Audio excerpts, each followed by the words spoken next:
Hello, good afternoon, and welcome. So let me share a story with you. But first of all, let me just make a quotation. It's from C.S. Ola, one accounting textbook that we used at school. He said, "Life is lived forward, but understood backwards."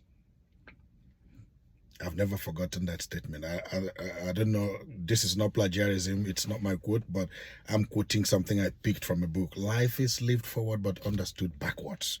And this is exactly true for everybody. True for everybody, because no matter how you try to understand what will happen next, you can't. It's more like a puzzle. It's just after you've gone a little distance, you can then look back and piece together the pieces and be able to understand the track that God is taking you through. That's how life is. You can't fully understand it. So life is lived forward. Next one is, before I share a story, the next one is, I think, is Romans 8:28. All things work it for good to them that love God, that are they called according to his good purpose. If you're a good man, if you are a good man, I know I'm a good man, because the scripture is also clear that the steps of a good man are ordered by the Lord.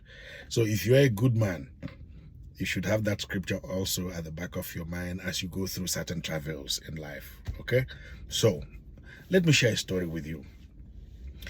When I was blossoming as a branch manager, there was this program we were running in our branch, a thrift scheme.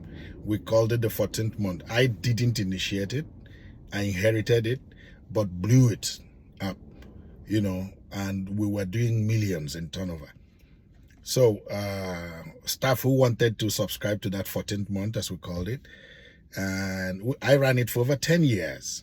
I picked it up. Somebody was running it before, the head of operations of a legacy bank. And then when I picked it up as manager, we kept running it and we were doing very well. And he helped me. Most of the projects I did, I will attribute the successes I had to that thrift scheme, the 14th month. So it was very good in the branch. We were running it, to the extent that we even had people from the head office joining us at our local branch to run the same thrift scheme.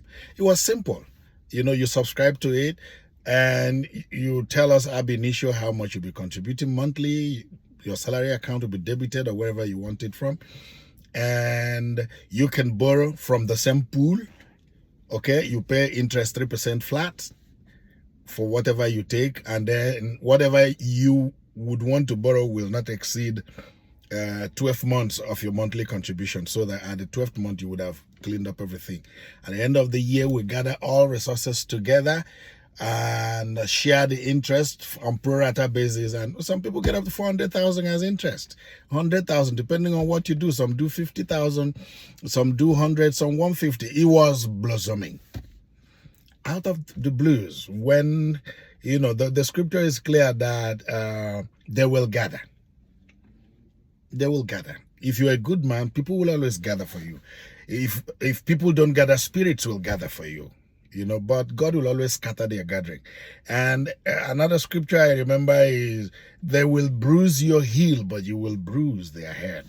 In other words, you are more than a conqueror. So I don't know where they gathered. They wanted to upset me. Some people wanted to upstage me, as it were. The first thing they did, they ganged up. I don't know how they did it, but they just did it. Some people gave me ideas of who did what, but I didn't question anybody. They took me out while I was on vacation to another branch that was dead, completely dead. They took me there to go and die there. So while I just went to report, I just went out to report, boom, investigation came from Lagos, another one from Lagos, that we were running a parallel bank within the branch. And they just landed. And the guy who came, was dramatizing. He wanted something out of it so that he would just shine and get promoted and stuff like that. I was out when they came in. I think it was planned. If any of the people who planned it listen to this video, they know that they planned in vain. So he landed. I think the first thing he did was print that 14th month statement, and we had done, I think it was around June or thereabout, mid-year, we had done 130 million. He printed it, sent to hand office. Everywhere was shaking. Oh, fraud no more. You know, they're running a parallel bank. They sent another person. And then they called me. I came in from one of my trips to Owerri. They asked me to make a statement. I made a statement. I said, I mean, what is the brouhaha? What is the problem? If you go through that statement, you will not see 1 naira belonging to the bank. Rather, we blessed the bank. Those who did it, I believe they did it. They wanted to upstage me, to tarnish my image, and then to one way or the other, just forcefully push me out, as it were.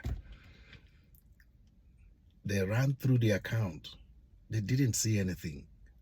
They saw that all the contributions we made were from people's salary, even head office staff. They were part of it. It was a fantastic pool. I was even dreaming of converting into something else, you know.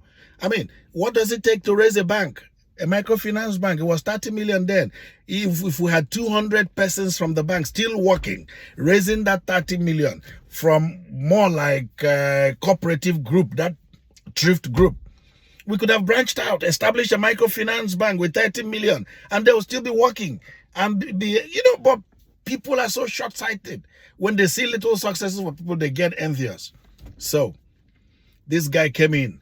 They sent another person, 130 million. They printed the account, look, nothing. They said, okay, 2 people are not staffed. They said I brought in 2 people who are not staffed into the scheme. I said, yes, I did. One of them eventually turned out a customer. How did he come in? I mean, I was a credit officer before I became a branch manager. Wanted to bring him in to bank with us. Wanted to give him credit as he wanted. He was selling building materials. But the turnover, he was just dealing in cash. He didn't have adequate turnover to justify giving him a credit. I said, okay, what you'll do, we have this platform. Come in here.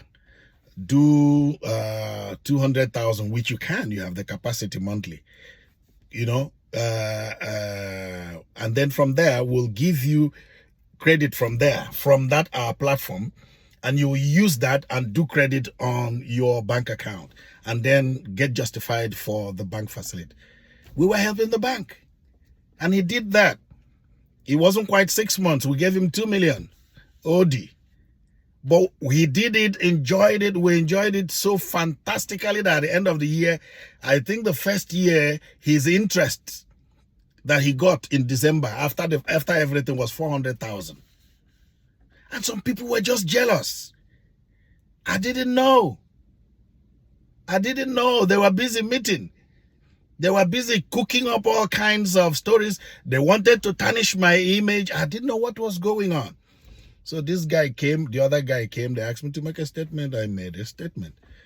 They went through the account, discovered that what we were doing was genuine.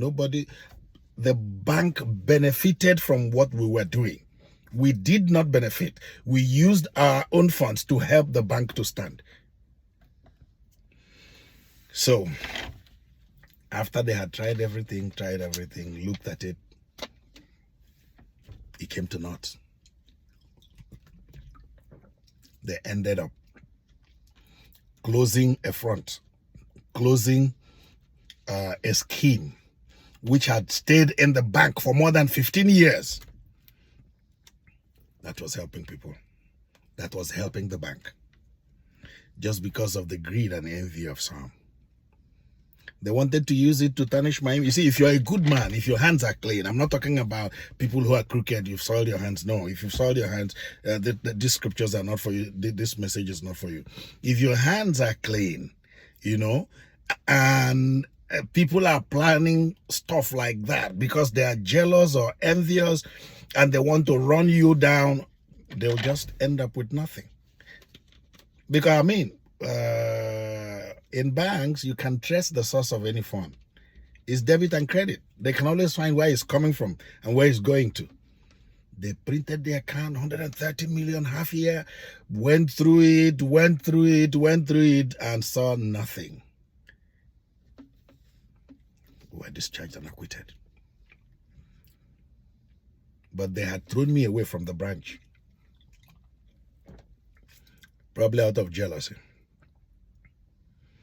And when I went to that new place that they sent me, the dead branch, 2 months before I could turn it around, they also sent us packing. But where are we now? Where are we now?